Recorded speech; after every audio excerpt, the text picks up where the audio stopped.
दोस्तों, स्वागत है आपका आपके channel career makers. SSC GD previous year series के रीजनिंग के पेपर में आज हम डिस्कस करेंगे दिनांक 13 जनवरी को 9 बजे से लेकर के 10 बजे तक के बीच लिए गए पेपर की जो क्रमांक के अनुसार से पेपर क्रमांक 13 हुआ। आइए बात करते हैं सवालों की। पहला सवाल आपकी स्क्रीन पर ये रहा। पहला ही क्वेश्चन मैथमेटिकल सीरीज का दे दिया गया है। अब मैंने आप लोगों को इसमें बताया था कि हमारा जो फोकस है वो सबसे पहले जाना चाहिए भाग पर और फिर फोकस जाना चाहिए गुणे के निशान पर। भाग की अगर मैं बात करूं, यहाँ आप देखिए 3/27 है, 1/9 हो सकता है। ठीक है, अब ये 9 तभी कट सकता है जब या तो ये गुणा यहाँ पे आ जाए या तो ये गुणा यहाँ पे आ जाए। मतलब या तो हम भाग को चेंज करें और या तो हम गुणे को चेंज करें। तो सबसे पहले मैं इसको देख लेता हूं, भाग और गुणे को अगर मैं बदलता हूं, यहां अगर भाग आ जाएगा, यहां गुणा चला जाएगा तो भी कुछ भी नहीं हो सकता, क्योंकि 9 दूनी 18, 1/2 बच ही जाएगा, कोई मतलब नहीं है। ठीक है, कुल मिला के गुणे को हम या तो हम यहाँ पे लेके आए या तो हम यहाँ पे लेके आए, मतलब गुणे को या तो धन के साथ या तो ऋण के साथ। पहला ऑप्शन हमको ये गुणे और धन। अगर मैं देखूं गुणे को यहां लेकर के आऊं तो मामला क्या हो जाएगा, 45 गुणे 3 आगे 27 माइनस 9 धन 18। अब देखिए 3 × 27, 9 × 45, 18 5 23 में से 9 चला गया, उत्तर कितना। देखिए ये मैं क्यों बता रहा हूं कि यहां पर ही चेंज करना आवश्यक क्यों था। देखिए यहां भाग का जो चिन्ह है 3 × 27, अगर भाग मान लीजिए या तो फिर मैं यहाँ पे लगा देता तो 45 भागे 3, तो धन और भाग को बदल देते।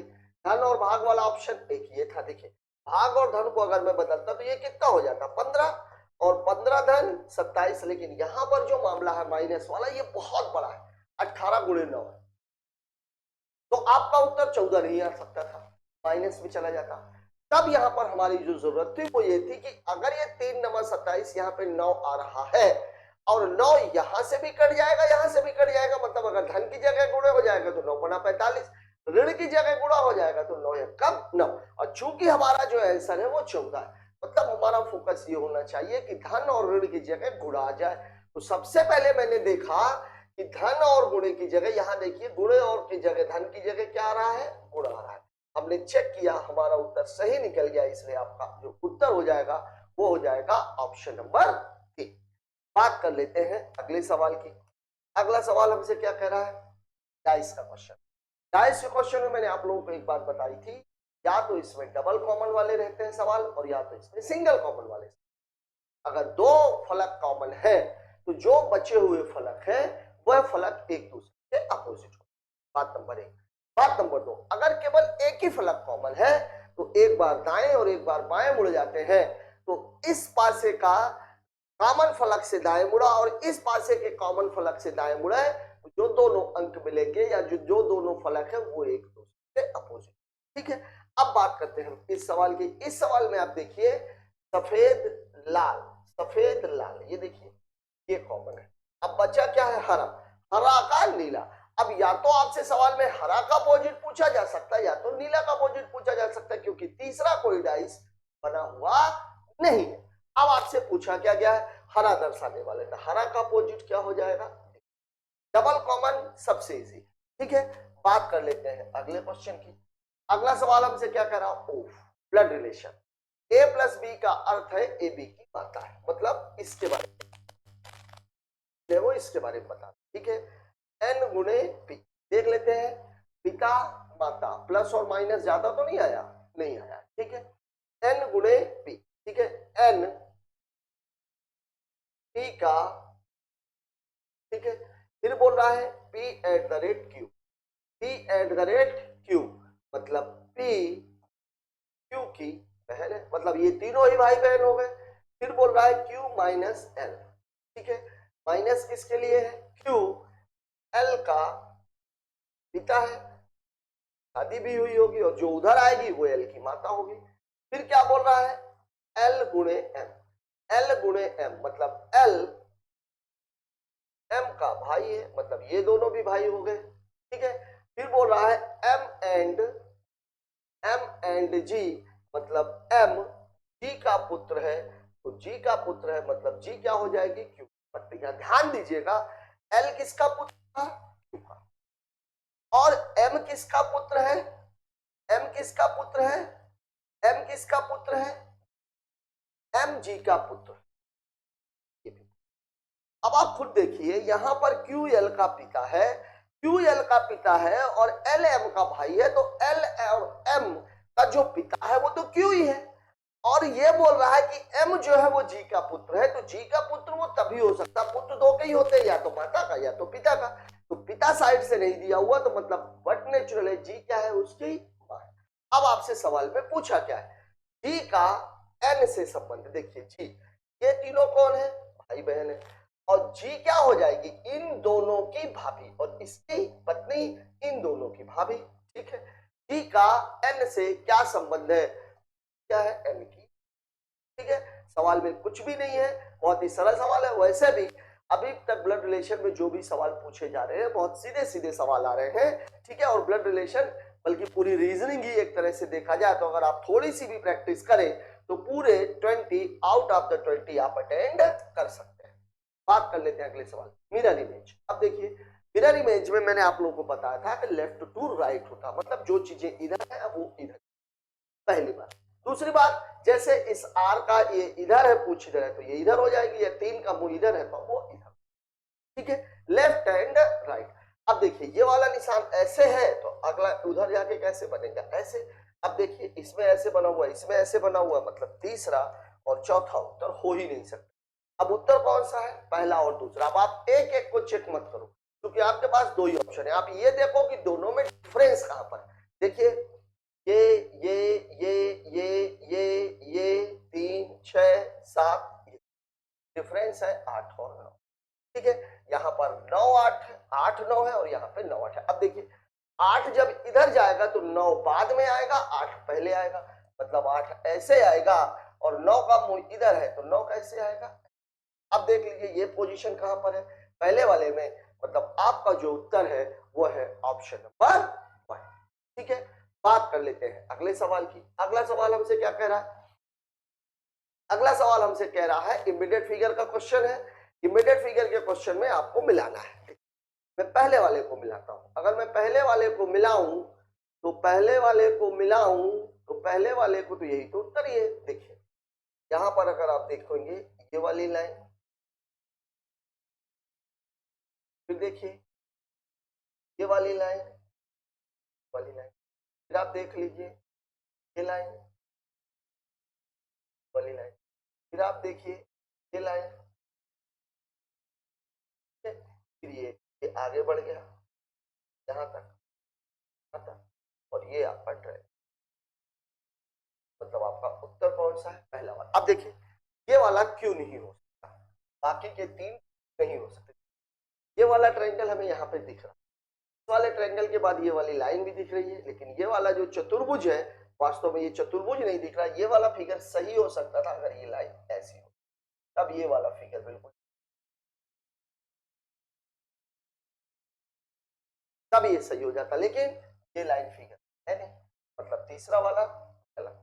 इस वाले में आप देखिए, ये बड़ा ये छोटा, यहाँ पर केवल एक बड़ा बड़ा हुआ है, और इसके बाद जो छोटा बना हुआ है उसमें ट्रायंगल आ गया है, ये वाला भी गलत। इस वाले में आप देखिए, ये वाला त्रिभुज, ये वाला त्रिभुज हमें दिख, ये त्रिभुज है। अब इस त्रिभुज के बाद आप देखिए, इस त्रिभुज के बाद आप देखिए क्या बना हुआ है? ये चतुर्भुज बना हुआ है। ये वाला भी तभी सही हो सकता था जब ये लाइन होती, ऐसे बन जाता, बन जाता।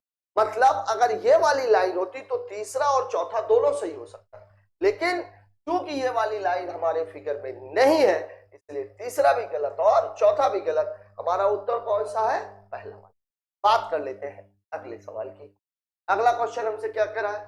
दिए गए विकल्पों में से उस अक्षर समूह का चयन कीजिए जो निम्न श्रृंखला में प्रश्न चिन्ह के स्थान पर आ सकता है। क्या मैंने आप लोगों को बताया था, पूरा सवाल न लगाने की बजाय सबसे पहले आप पहले अल्फाबेट, अल्फाबेट की नंबरिंग करते समय ये बात याद रखिएगा कि किसी भी अल्फाबेट के नंबर में 26 जोड़ देने से या 26 घटा देने से नंबरिंग पर कोई फर्क नहीं पड़ता है। ठीक है, अब देखिए का नंबर कितना है, टी कितना होता है,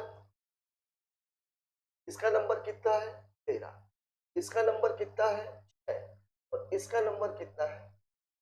अब देखिए 30 में से 7 चला गया 13, 13 में से 7 चला गया 6। अब 6 में से 7 नहीं घटेगा तो 6 को अगर मैं 26 जोड़ के 32 बना लूं तो 32 में से 7 चला जाएगा तो कितना बचेगा 25, और 25 का नंबर होता है, ठीक है, 25 में से 7 चला जाएगा 18, मतलब पहला अक्षर y है, देखिए गलत ही हो गया। अब देखिए y के बाद u, y के बाद d, y के बाद i, मतलब अगर हम दूसरा अल्फाबेट निकालने में कामयाब हो जाए तो उत्तर निकल सकता है। अब देखिए दूसरे वाले में इसका नंबर कितना है 4, इसका नंबर कितना है, इसका नंबर कितना है 16, 23 में से 16 चला गया 7, इसका नंबर कितना है। अब देखिए 23 में से 7 घटा दिया तो 16 आ गया, ये तो आपको दिख रहा है, लेकिन ये 4 में आपको कंफ्यूजन होगा तो यहां भी अगर मैं 26 जोड़ देता तो 30 आ जाता। 30 में से 7 गया 23, 23 में से 7 गया 16, तो 16 में से 7 चला जाएगा तो बचेगा 9, और 9 में से 7 चला जाएगा तो बचेगा 2, मतलब इसका अगला अक्षर होगा आई, और आई दिया हुआ है ऑप्शन नंबर 4 में, मतलब तो आपका ऑप्शन हो जाएगा वो हो जाएगा ऑप्शन नंबर 4, ठीक है। बाकी दो हमें चेक करने की आवश्यकता नहीं है, क्यों, क्योंकि शुरुआत के दोनों से ही हमें हमारा उत्तर मिल चुका है। बात करते हैं अगले सवाल। अगला सवाल हमसे क्या कह रहा है, ओह फिर से अल्फाबेट, देखिए डी का नंबर कितना है 4, बी का नंबर कितना है 2, एक्स का नंबर कितना है 24, आर का नंबर कितना है 18, का नंबर कितना है 10। ये सब बड़े बड़े हैं तो मैं एक काम करता हूं, इसको 28 कर देता हूं और इसको, अब देखिए 10 8, यहां कितने का अंतर है 8 का, यहां कितने का अंतर है 6 का, यहां कितने का 4 का, यहां कितने का 2 का, 2 4 6 8, यहां पे कितने का अंतर होना चाहिए था 10 का, ठीक है। तो अब आप 10 में से 10 घटाएंगे तो क्या बचेगा 0, और 0 का मतलब कितना हो जाएगा 26, और 26 का मतलब हो जाएगा Z, मतलब उत्तर हो जाएगा आपका ऑप्शन नंबर 1। ध्यान दीजिए मैं बार बार ये बात आपको बता रहा हूं, किसी भी अल्फाबेट के नंबर में 26 जोड़ देने से या 26 घटा दे, मतलब 9 अगर किसी का आई का नंबर, मैं 9 भी बोल सकता हूं और 35 भी बोल सकता हूं, एक का नंबर मैं 1 भी बोल सकता हूं और 27 भी बोल, जेड के नंबर को मैं 26 भी बोल सकता हूं और 0 भी बोल सकता हूं। यहां देखिए अंतर कितने का था 2 4 6 8, अगला वाला अंतर कितने का होगा 10 का, ये घट रहा था 30 में से 2 घटा 28, 28 में से 4 घटा 24, 24 में से 6 घटा 18, 18 में से 8 घटा 10, 10 में से घटेगा 0, 0 आपके हिसाब से किसी नंबर नहीं होता, लेकिन वास्तव में 26 जोड़ देने पे ये 26 बनता है, मतलब उत्तर आपका जेड हो जाए, ठीक है। बात कर लेते हैं अगले सवाल की।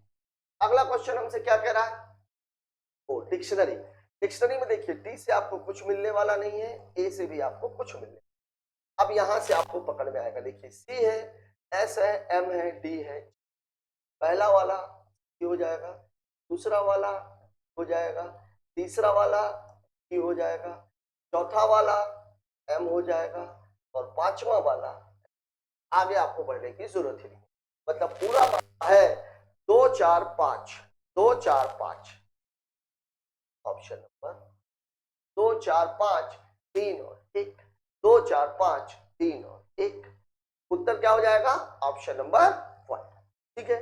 बात करते हैं अगले सवाल की। अगला क्वेश्चन हमसे क्या कह रहा है, एक कूट भाषा में डिवोट, यहां देखिए अल्फाबेट को नंबरिंग दी गई, यहां मैंने आप लोगों को बताया था जब कभी भी अल्फाबेट को नंबर के रूप में दिखाया जाता है तो वहां पर सबसे पहले आपको ये देखना कि नंबर 1 है 2 है, अगर एक नंबर है मतलब उसको सम करके लास्ट में उसको एक नंबर, 2 नंबर है मतलब प्रॉपर सम है, और 3 नंबर है मतलब सम के साथ कोई ना कोई क्रिया की गई, या तो कुछ जोड़ा गया होगा या तो कुछ गुणा किया। यहां देखिए डिवोट का नंबर कितना बोल रहा है 71, अब देखिए डिवोट में डी का नंबर 4, डी का नंबर 5, डी का नंबर 22, ओ का नंबर 15, डी का नंबर, इसका नंबर 5, अब देखिए 5 4 9, 22 9 31, 31 5 36, 10 46, 20 66 और 5, यही आप दिया हुआ है। अब आपको निकालना किसका था, अब देखिए इसका 4, इसका 9, इसका 5, स्टूडेंट 19, 5 लव 12। देखिए 9 4 13, 5 18, 18 9 27, 10 37, 37 5 42, 42 2 44 और 10 54। ये आपका उत्तर है और ये है आपका ऑप्शन पर। ठीक है, ज्यादा इसमें कुछ करने की आवश्यकता है ही नहीं। बात कर लेते हैं अगले सवाल की। अगला क्वेश्चन हमसे क्या करा, इसके अल्फाबेट का मामला। देखिए यहाँ पे हम क्या देखेंगे, यहाँ कितने के अंदर 4 का, 14 4 18, 18 4 22, 22 4 26, 26 4 10 में से 4 चला गया, आपका उत्तर ऑप्शन। तो बहुत सरल आंसर सीरीज है, ठीक है, नंबर सीरीज है। क्योंकि इस तरह का जो सवाल है ये तो शुरू में नंबर सीरीज पढ़ाते टाइम पे एग्जाम्पल में बच्चों को समझाने के लिए। मैथमेटिकल सीरीज, मैथमेटिकल सीरीज में पहला भाग पर, भाग अगर मैं देखूं तो ये पूरा मामला कितने का है, 28 छक्का 6 सत्ते 42, माइनस में है 21, 35 में से 21 जाएगा, बचेगा कितना, ऋण 14, लेकिन ये कितना है 54। ठीक है, अब नजदीक रखने की आवश्यकता नहीं है। लेकिन अगर मैं देखूं गुणे को हटाने की बात करूं तो गुणा कहां कहां हटाया जा रहा है, पहले में हटाया जा रहा है गुणे और ऋण को। अगर मैं यहां रख दूं और यहाँ पे इसको रख दो, मतलब मैं ये बोल रहा हूं कि 35 और 21 गुणे 161 भागे 28 ऋण 7, 28 छक्का 6 कम 6 दूनी 12, ये कितना हो जाएगा 119 और 35 जोड़ेंगे कितना हो जाएगा, बिल्कुल यही समझ। अब देख लीजिए ये डायरेक्ट मैं क्यों पकड़ पा रहा हूं, पीछे का रीजन है। मैंने आपको बताया कि मैथमेटिकल सीरीज में जब चिन्ह बदलने वाले सवाल आते हैं तो पहला ध्यान भाग पर और दूसरा ध्यान, ठीक है। यहाँ भाग तो पूरा पूरा जा रहा था, मतलब भाग को हटाने की आवश्यकता नहीं थी। लेकिन यहाँ ये ऋण के बाद है, गुणा लगा हुआ है, तो एक काम करते हैं गुणे को या तो ऋण के पहले ले जाए, मतलब धन और गुणे को बदले, कहीं दिख ही नहीं रहा, या तो फिर ऋण को ही हटाते, तो गुणे और ऋण को हटा दिया तो हमारा उत्तर ही आ गया। अब देखिए ऋण और धन को बदलने से कोई फर्क नहीं पड़ने वाला था, यहां मैं धन ले आता, यहां मैं ऋण ले जाता, तब भी ये पूरा का पूरा मामला गड़बड़ होने वाला था। ठीक है, धन की जगह अगर मैं भाग लेके आता तो भाग ही नहीं जाता, तो गलत। ऋण की जगह अगर मैं भाग लेके आता मतलब ये वाला भी गलत। केवल आपको चेक करने के लिए ये दो ऑप्शन बचे थे, पहला और चौथा। अगर मान लीजिए पहले को लेता, मतलब मैं ये बोल रहा हूं कि 35 ऋण 21 धन 168 भागे 28 गुणे 7, देखिए ये कितना हो जाता 42, ये कितना ऋण 21 कितना बचता 21 और ये कितना बचता 35, तो कितना आ जाता, उत्तर कितना आ रहा था 154। ये दोनों क्यों नहीं हो सकते थे, क्योंकि भाग जहां पर लिया जा रहा है वहां पर वो पूरा पूरा कटेगा ही नहीं। ठीक है, बात कर लेते हैं अगले सवाल की। देखिए थोड़ा सा गड़बड़ दिख रहा है, चलिए देख लेते हैं। 40 40 क्वेश्चन मार्क 58 70 100 और 130। ठीक है, अब देखिए यहां पर अंतर कितने का है, यहां दिख नहीं रहा, यहां अंतर कितने का है 24, यहां आप देखो तो अंतर कितने का, यहां भी आप अंतर देखो कितने का है, यहां भी अंतर कितने का होना चाहिए 6 का, यहां भी अंतर कितने का होना चाहिए 6 का, यहां भी अंतर कितने, इधर बढ़ रहा है तो 18 6 12, 12 में से 6 गया 6, 6 में से 6, देखिए बिल्कुल फिट है मामला। देखिए मुझे क्या मिला 18 24 और 23 मिला, कुछ दिख नहीं रहा। तो मैंने ये देखा कि भैया इनके बीच में कितने का अंतर है, तो 6 6 का, तो यहां अगर 6 6 का तो यहां भी 6 6 का होना चाहिए था। तो यहां देखिए 18 में से 6 घटा दिया 12, 12 में से 6 घटा दिया 6 और 6 में से 6 घटा दिया जी, या जोड़ा 6, 6 में 6 जोड़ा 12, 12 में 6 जोड़ा 18, 18 में 6 जोड़ा 24, 24 32, मतलब यहां पर जो फर्क है 40 और 6 कितना होना चाहिए था 46, 46 और 12 कितना है 58, मतलब इसका उत्तर हो जाएगा। ठीक है, एक सवाल अभी कई सवाल ऐसे भी आ सकते हैं कि एक स्टेप आपको और नीचे जाना पड़े, एक स्टेप आपको और नीचे जाना पड़ जाए, तो आपको इसमें घबराना नहीं है। बात कर लेते हैं अगले क्वेश्चन की। ओह, नॉन वर्बल रीजनिंग, यहां पे आपको मूवमेंट देखना। ओ बी, इन दोनों को बदला है, एस के इन दोनों को बदला, एल ए सी था तो इसको क्या कर दिया है सी, मतलब पहले वाले में ए और ये बदले गए, ए और ये बदले गए, और इसको उठाकर ये पहले वाले, ये पहले से जब दूसरे में गए, जब दूसरे से तीसरे में गए तब इसने क्या किया, तब इसने क्या किया, एल उठ करके यहां पे आ गया, एल ओ सी, ठीक है, एस ए, ये यहां पहुंच गया, बी यहां, मतलब इनको ऐसे चाहिए, एस को उठा करके, कोई दिक्कत। अब देखिए यहां पर फिर वही इसी को फॉलो किया, इन दोनों को बदला, दोनों को बदला, इस अब अगली बार स्थिति ये वाली बनी, ये वाली बननी चाहिए, मतलब ये जो तीसरा वाला है यहां से उठ करके ये पहले में जाएगा, मतलब पूरा मामला ये क्या हो जाएगा, ये हो जाएगा ओ के एस, और बी भी आ जाएगा तो बी। अब देख लीजिए ओ के एस बी सी, और साथ ही साथ ये भी इंटरचेंज हो रहा है, मतलब ये और ये, ए ऊपर एल नीचे, ए ऊपर एल नीचे, ऑप्शन नंबर 2 आपका सही है। ठीक है, ये बहुत ही इजी नॉन वर्बल आ रही है। नॉन वर्बल के लिए आपको थोड़ी सी प्रैक्टिस अगर और करनी है, बैंकिंग के कुछ सवाल आप लोग देखिए, या किसी बुक में जिसमें नॉन वर्बल रीजनिंग के इस तरीके का मैटर है उसको देखिए, या अभी हम प्लेलिस्ट में बहुत जल्दी ही इससे रिलेटेड सवाल आपके लिए, उसमें ढेर सारे प्रैक्टिस रहेंगे जो बैंकिंग के लेवल तक रहेंगे, तो उनको आप एक बार कर लोगे तो ये सवाल आपको बहुत इजी हो जाएगा। अगला सवाल, ये केरला में एक सीधी पंक्ति, उत्तर की ओर 6 आदमी, देखिए ये 6 लोग हैं, 1 2 4 5 6 व्यक्ति सीधी पंक्ति में उत्तर की ओर में, ओ और एन पंक्ति के अंतिम सिरों पर नहीं बैठे, ठीक है। के दाईं ओर केवल 3 व्यक्ति बैठे, के दाईं ओर केवल 3, 1 2 3, मतलब यहां पे तो के बैठे, ठीक है। के दाईं ओर केवल 3 व्यक्ति बैठे हैं, और जे के बाईं ओर केवल 3 व्यक्ति हैं, 1 2 3, मतलब जे तो जे के बाईं ओर केवल 3 व्यक्ति। ओ के बाईं ओर दूसरे स्थान, ओ के बाईं ओर 1 2, यहाँ पे कौन बैठ जाएगा, ओ के बाईं ओर दूसरे स्थान पर बैठा है एम, जे और एन के मध्य में बैठा है एम, यहाँ पे तो हो नहीं सकता चूंकि यहाँ आ जाएगा एम, जे और एन के मध्य में।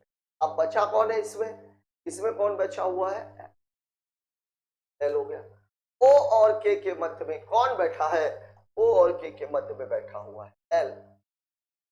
जवाब है, अगर देखा जाए तो ओ और एन पंक्ति के अंतिम सिरों पर बैठे हैं, ओ और एन, ये तो पहले ही दे दिया था, खैर मैंने उसको उल्टा पढ़ लिया था, मैंने पढ़ लिया था कि ओ और एन अंतिम सिरों पर नहीं बैठे। खैर हमने यहां से शुरू किया, कैसे जैसे, तब भी आपका सवाल आ गया, कोई बहुत ज्यादा सोचने की आवश्यकता नहीं है। वैसे भी अगर हम यहां से शुरू करते तो ओ एन यहां पे लेते, ओ एन यहां पे लेते, चूंकि उसने दिया नहीं है कौन राइट हैंड साइड बैठा हुआ है और कौन लेफ्ट हैंड। बात कर लेते हैं अगले सवाल की, 15वां सवाल, एक विद्यार्थी एक वृत्ताकार मेज के परितः 6 विद्यार्थी, सॉरी 6 विद्यार्थी, 2 4 6 केंद्र की ओर मुंह करके बैठे हुए हैं, मतलब ये लेफ्ट, ये क्या हो जाएगा, ये राइट, मतलब ये क्या हो जाएगा, ठीक। अब देखते हैं कि आप मामले में किया क्या है। मार्शल सेंड्रा के बाईं ओर दूसरे स्थान पर बैठा है, सेंड्रा के बाईं ओर दूसरे स्थान पर मार्शल बैठा, मार्शल सेंड्रा के बाईं ओर दूसरे स्थान पर बैठा है। कैरल सेंड्रा के दाईं ओर दूसरे स्थान पर, दाईं ओर मतलब यहां का मामला है, कैरल सेंड्रा के दाईं ओर दूसरे स्थान पर बैठी है। शशि सेंड्रा और कैरल के बीच में है, शशि सेंड्रा और केरल, सेंड्रा को ये लिख लीजिए और शशि को ऐसे चलिए, सेंड्रा और केरल के बीच में है। साहिल सेंड्रा के बाईं ओर तीसरे स्थान पर है, साहिल सेंट्रा के बाईं ओर तीसरे स्थान पर। यहाँ पे कौन बैठा हुआ है? साहिल। पूरा कर देते हैं क्योंकि एस वाले 3 हो गए। साहिल सेंट्रा के बाईं ओर तीसरे स्थान पर बैठा है। एक आदमी जरूर बचा, जेड केरल के बाईं ओर दूसरे स्थान पर है। जेड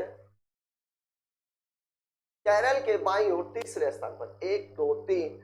यहाँ पर कौन बैठा हुआ है? जेड। मार्शल और केरल के बीच में कौन बैठा है? मार्शल और केरल के बीच में बैठा हुआ है साहिल। और आपका उत्तर हो जाएगा ऑप्शन नंबर 3। ठीक है, बात कर लेते हैं अगले सवाल की। अगला सवाल हमसे क्या कह रहा है? उस विकल्प कविता कवि। कवि किसको बनाता है? कविता को। जूते कौन बनाता है? चिकित्सक बनाएगा क्या? नहीं। बावर्ची बनाएगा क्या? नहीं। बढ़ई बनाएगा क्या? नहीं। जूते कौन बनाता है? मोची।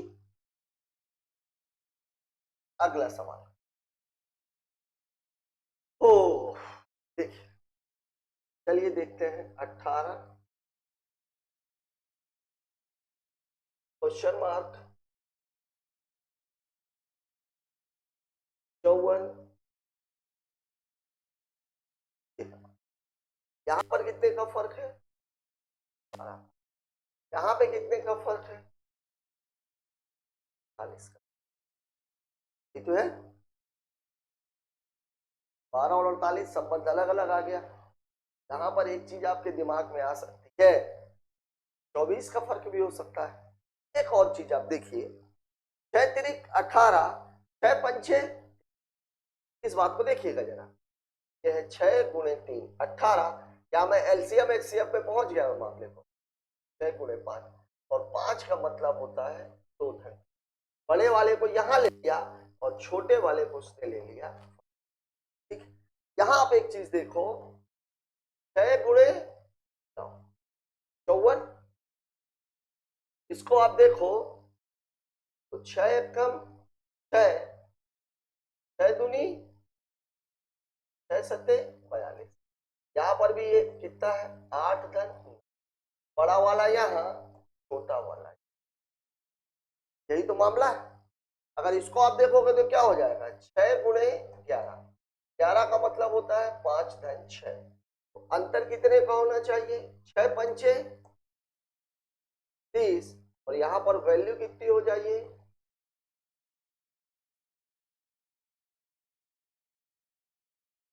एक तो आपके दिमाग में ये आएगा। दूसरा आपके दिमाग में एक चीज और आ सकती है,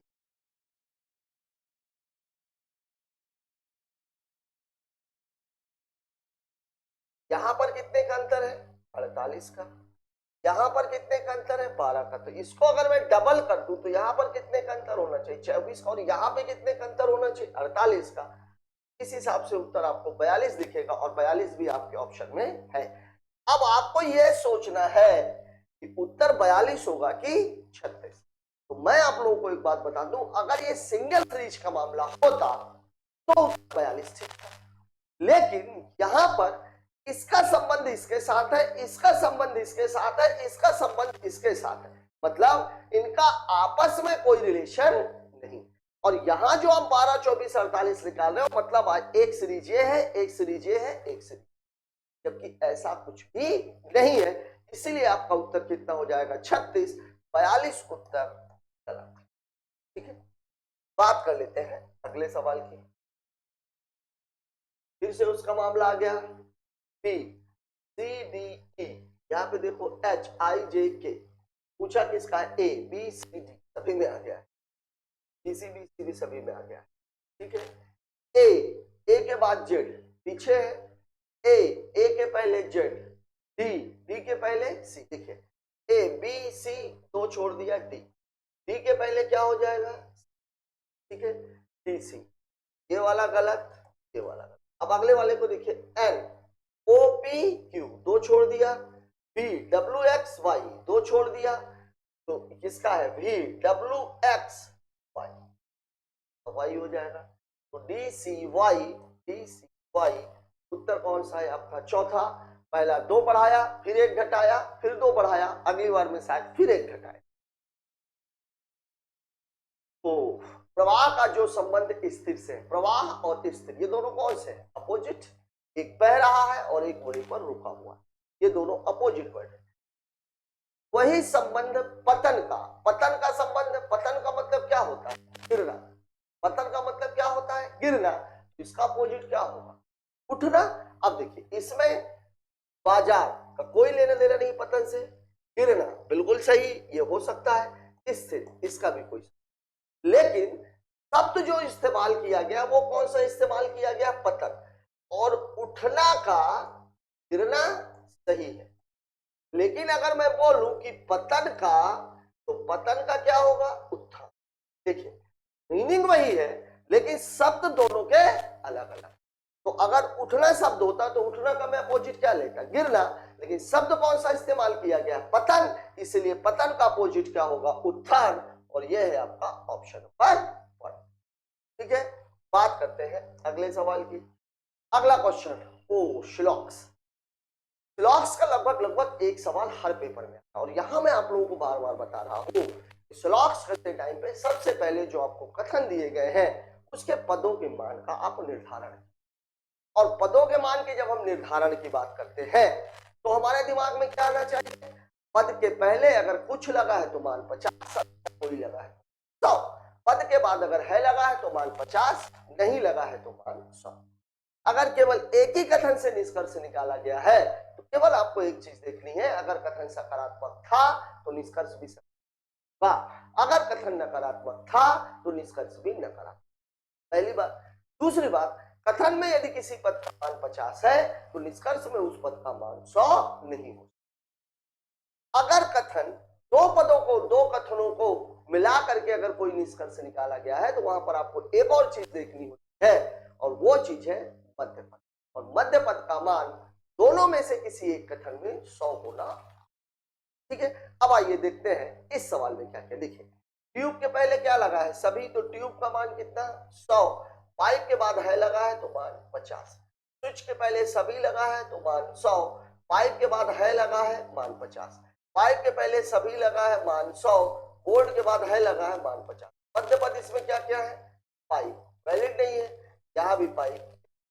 ठीक है, मतलब ट्यूब और बोर्ड, चूंकि यहां भी पाइप है यहां भी पाइप है, इसके बीच में रिलेशन निकल जाएगा। स्विच और बोर्ड, यहां भी पाइप है यहां भी पाइप है, इसके बीच में भी रिलेशन निकल जाएगा, लेकिन स्विच और बोर्ड के बीच में रिलेशन नहीं निकले, वो स्विच और बोर्ड के बीच में रिलेशन निकल जाएगा, ट्यूब और स्विच के बीच में रिलेशन नहीं निकलेगा। क्यों? क्योंकि यहाँ पर मध्य पद वैलिड नहीं है। अब देखिए स्विच और बोर्ड, स्विच और बोर्ड, बोर्ड की वैल्यू बिल्कुल पाइप वैलिड है, स्विच की वैल्यू तो 100 है, कुछ चेक करने की जरूरत नहीं, बोर्ड की वैल्यू 50 है। यहाँ सभी बोर्ड ट्यूब है, बोर्ड और ट्यूब, बोर्ड और ट्यूब दोनों के बीच देखिए यहाँ भी पाइप वैलिड है, सभी बोर्ड ट्यूब है, बोर्ड की वैल्यू यहाँ 50 है लेकिन यहाँ बोर्ड की वैल्यू 100 है। कुछ बोर्ड स्विच है, बोर्ड और स्विच की बात हो रही है, बोर्ड और स्विच की बात हो रही है, पाइप बिल्कुल सही, बोर्ड की वैल्यू यहाँ 50 यहाँ भी 50, ये भी सही। मतलब निष्कर्ष कौन कौन सा सही है? पहला और तीसरा, पहला और तीसरा, पहला और तीसरा, यह है ऑप्शन नंबर 3 में, यही आपने कहा। बात करते हैं अगले सवाल की। दोस्तों यहां पे आकर के हमारा ये पेपर खत्म। पेपर वैसे ही एज यूजुअल ही आ रहा है, जो जो चीजें पूछी जा रही है वही पूछी जा रही है। ठीक है, तो सिटिंग अरेंजमेंट के आगे एक आपका सिलॉक्स आ गया, 3-4 अल्फाबेट से रिलेटेड कोडिंग आ गई, मिरर इमेज आ गया, एम्बेडेड फिगर आ गया, फिगर मूवमेंट भी आ गया। ठीक है, तो पेपर के पैटर्न में अभी तक कोई बदलाव देखने को नहीं मिल रहा है। अभी आगे देखते हैं कि आगे ये बदलाव देखने को मिलता है या नहीं। आज का ये डिस्कशन आपको कैसा लगा, आपके लिए कितना लाभदायक साबित हुआ, कमेंट बॉक्स में मिलते हैं कल एक नए पेपर के साथ, तब तक के लिए जय हिंद।